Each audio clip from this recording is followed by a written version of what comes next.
Shalom adik-adik, shalom. Apa kabar adik-adik hari ini? Semoga kabar kalian dalam keadaan sehat, bersemangat, dan selalu sukacita dalam Tuhan. Miss Magda juga kabarnya baik adik-adik, puji Tuhan ya. Nah hari ini sebelum kita melanjutkan mentoring komunikasi atau public speaking berkaitan tentang pembawa acara bagian yang keempat atau terakhir. Nah, Miss Magda mau ingatkan dulu untuk kalian bisa berdoa ya. Silakan berdoa terlebih dahulu sebelum kalian melanjutkan menonton video materi kali ini. Nah, silakan di pause sebentar videonya, berdoalah, kemudian lanjutkan menyaksikan video ini ya. Miss Magda memastikan aja bahwa kalian sudah berdoa ya sebelum dan setelah menyaksikan setiap konten materi yang Miss Magda kirimkan. Oke adik-adik, seperti materi yang sebelumnya tentang pembawa acara, Miss Magda mau review ya, alias mengulas sebentar.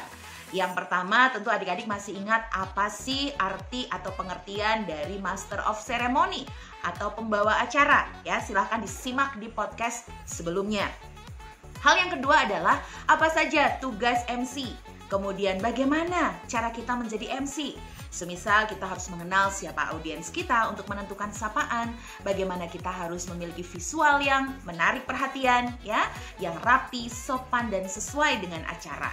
Lalu adik-adik juga ingat pemilihan kata juga sebisa mungkin yang simple ya, yang sederhana, yang efektif sehingga saat adik-adik menjadi MC gak bingung mau menyampaikan pesan atau kalimat seperti apa.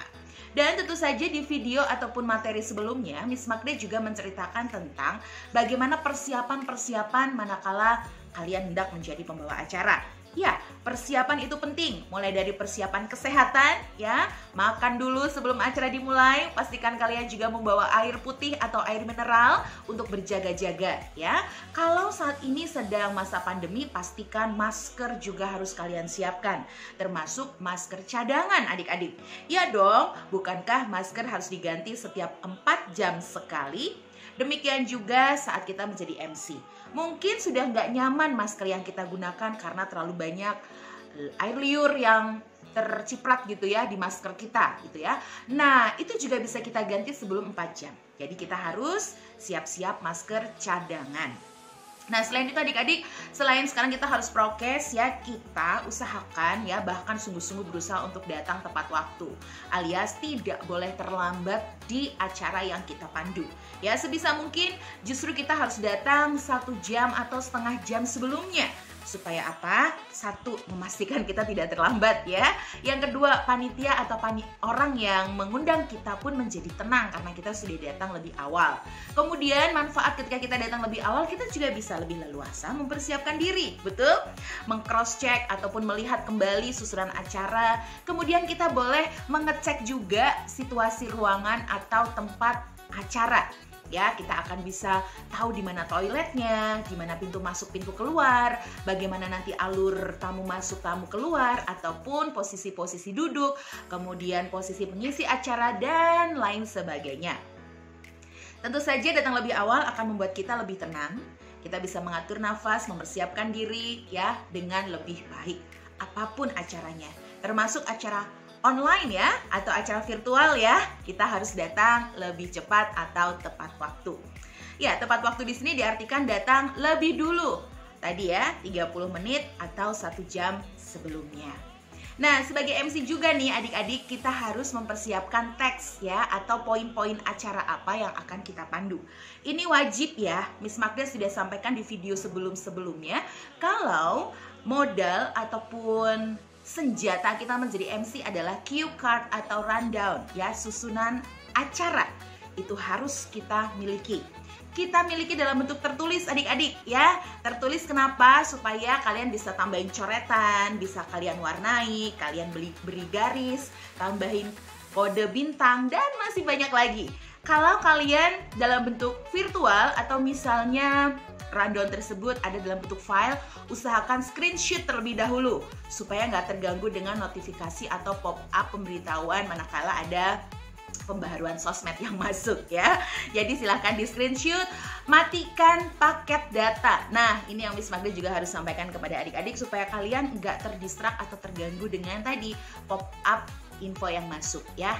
dan nanti malah kalian salah sentuh, wah hilang deh rundownnya ya. Jadi kalian bisa panik seketika. So itu bisa dihindari. Kemudian adik-adik, cara membuat rundown kira-kira seperti apa? Secara garis besar Miss Magda akan sampaikan di sesi yang keempat atau terakhir ini. Yang pertama tentu pembukaan alias opening. Yang kedua, jika diperlukan doa, pastikan kita juga men-set agenda berdoa menurut agama dan keyakinan masing-masing. Jika itu acara umum, kalau itu acara keagamaan, silahkan disesuaikan. Kemudian jelaskan nama acara, tujuan, siapa saja yang diundang. Sampaikan ucapan terima kasih dan apresiasi di awal. Kemudian sebutkan pula susunan acara yang akan sama-sama diikuti sepanjang perhelatan ataupun agenda tersebut berlangsung. Lalu masuk ke inti acara. Silahkan, ini inti acara bisa bermacam-macam ya. Adik-adik bisa sesuaikan, bisa diskusikan dengan panitia atau orang yang mempercayakan tugas MC kepadamu. Nah, di akhir setelah inti acara, menjelang penutup, pastikan adik-adik juga mengucapkan terima kasih. Berikan kalimat motivasi ataupun doa singkat ya, seperti misalnya sehat selalu, salam sukses. Dan kamu bisa berikan kalimat-kalimat motivasi yang kamu bisa dapetin melalui Google ya, atau kamu bisa buat sendiri juga. Kemudian tutup acara dan berterima kasih sudah. Doa penutup jika perlu silahkan disesuaikan. Acara selesai. Oke adik-adik, sesimpel itu sebetulnya. Nah, kalian sebenarnya bisa latihan. Nanti waktu kita sudah bertemu di pertemuan onsite, Miss Magda akan bantu untuk lebih memperjelas dan memperdalam materi MC ini. Oke adik-adik, kalau ada yang mau ditanyakan silahkan boleh WhatsApp Miss Magda di grup atau boleh japri, nanti Miss Magda bakal respon dan berikan feedback. Terima kasih adik-adik sudah menyaksikan materi video sore ini. Pastinya bermanfaat, sehat terus adik-adik, jaga kebersihan. Doa terbaik dari Miss Magda untuk adik-adik dan orang tua. Tuhan Yesus memberkati ya. Shalom.